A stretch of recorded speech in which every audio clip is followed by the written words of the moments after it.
Hai adik-adik, kembali lagi dengan Kak Rina di online class 101. Kali ini kita akan belajar kelas 4 tema 5, subtema 3, sikap kepahlawanan untuk bagian evaluasi ya, di halaman 136 sampai dengan 138. Nah, adik-adik untuk melihat video lain bisa klik di kolom di kanan atas videonya ya. Nanti akan ada rekomendasi playlist dan juga pembelajaran lain, tapi sesuai judulnya. Untuk lihat yang lain bisa klik di kolom deskripsi, nanti ada daftar playlistnya. Misalnya adik-adik mau lihat semua tema di kelas 4, pilih yang ini. Klik linknya atau klik biru-birunya, nanti kita akan masuk ke daftar playlist kelas 4. Misalnya adik-adik mau lihat kelas 4 tema 4, berarti klik yang ini ya, putar semua. Lalu di sebelah kanan nanti akan ada daftarnya.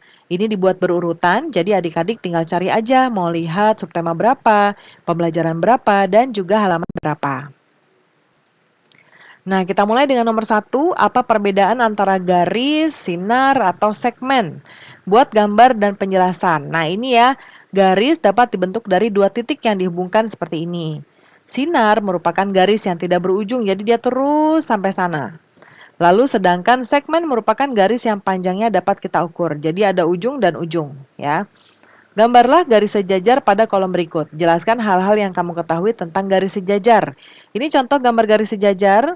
Ya, dua garis sejajar merupakan garis yang tidak berpotongan walaupun diperpanjang. Jadi mau diperpanjang sampai manapun dia tetap berdampingan atau sejajar. Gambarlah garis berpotongan pada kolom berikut. Jelaskan apa yang kamu ketahui tentang garis berpotongan. Contohnya seperti ini ya. Dia ada titiknya nih berpotongan di sini. Nah, dua garis berpotongan apabila terdapat dari bidang yang sama dan saling bertemu pada satu titik. Nah, di sini yang tadi Karina bilang.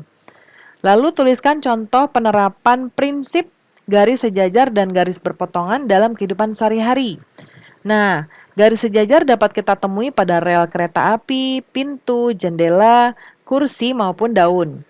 Ya, garis berpotongan kita bisa temui di jendela, atap rumah, tanda persimpangan jalan raya. Nomor 5, tuliskan tiga contoh sikap kepahlawanan yang bisa kamu terapkan dalam kehidupan sehari-hari. Yang pertama, membantu teman yang sedang kesulitan. Kedua, pantang menyerah dan gigih dalam meraih cita-cita. Yang ketiga, membantu orang tua dalam menyelesaikan pekerjaan rumah. Ya, atau juga tambahan satunya membantu adik belajar di rumah. Nomor 6, tuliskan 3 contoh sikap dalam kehidupan sehari-hari yang merupakan penerapan dari sila kelima Pancasila. Yang pertama, bersikap adil terhadap semua teman tanpa membeda-bedakan. Yang kedua, membagi tugas dengan adil dalam kerja kelompok. Lalu ayah dan ibu memberikan uang saku kepadaku dan kakak sesuai kebutuhan. Lalu yang ketujuh, tulislah kisah singkat dari salah satu pahlawan nasional. Karina pilih Sultan Hasanuddin ya. Nah, ceritanya kalau dirasa kepanjangan boleh dipersingkat lagi atau boleh dengan tokoh lainnya. Sultan Hasanuddin ialah raja dari kerajaan Islam Gua-Talo di Makassar, Sulawesi Selatan.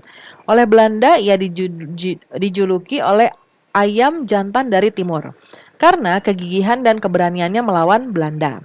Ia membela kepentingan kerajaannya dan kepentingan rakyatnya dengan gigih. Ia berusaha menegakkan kedaulatan dan memperluas wilayah kerajaan. Ia berhadapan dengan Arupalaka, Raja Bone yang dibantu oleh Belanda. Karena perjuangan dan jasa-jasanya, nama Sultan Hasanuddin diabadikan sebagai nama jalan dan juga universitas di Sulawesi Selatan.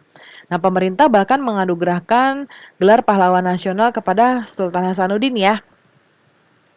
Lalu yang nomor 8, apa yang kamu ketahui tentang sifat cahaya? Sifat cahaya ada 3, yang pertama merambat lurus. Ya, kita bisa lihat ketika di pagi hari cahaya matahari memasuki jendela rumah kita. Lalu menembus benda bening ya, seperti misalnya air. Kita bisa lihat ikan di kolam karena cahaya tersebut menembus air hingga ke dasar kolam. Cahaya dapat dipantulkan seperti yang dilakukan oleh para pahlawan kita dulu dalam berkomunikasi. Nah, ini yang kedua, jadi ada 4 ya adik-adik ya. Dan cahaya dapat dibiaskan seperti pelangi. Kesembilan, nomor 9, tulislah 2 contoh penerapan sifat cahaya dalam kehidupan sehari-hari. Contohnya lampu senter ya, menggunakan sifat cahaya merambat lurus. Lalu cahaya dapat dipantulkan seperti saat bercermin atau di atas air. Nah, pembelajaran kita sudah selesai ya adik-adik. Terima kasih sudah menonton sampai akhir. Mohon dimaafkan apabila ada kesalahan dalam perkataan maupun dalam materi yang diberikan. Sampai jumpa di pembelajaran berikutnya.